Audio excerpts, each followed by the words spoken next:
Hey guys, today's video I'm going to show you how to fix shared mailbox not showing in Outlook.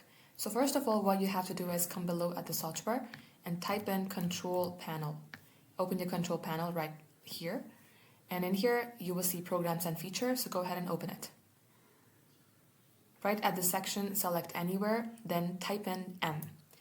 Now you're going to have to select Microsoft Office. So if this is your Microsoft Office, right click onto it and select change. Now select yes, and then you will see a page like this. In here, we're going to have to repair. So select repair and then select continue. Once this is completed, you're going to have to close your control panel and see if this fixes a problem. And if it's still not working, then what you have to do is you have to uninstall this program and then reinstall again. The process is same. Right click onto it, select uninstall and confirm your action, and this will fix your problem.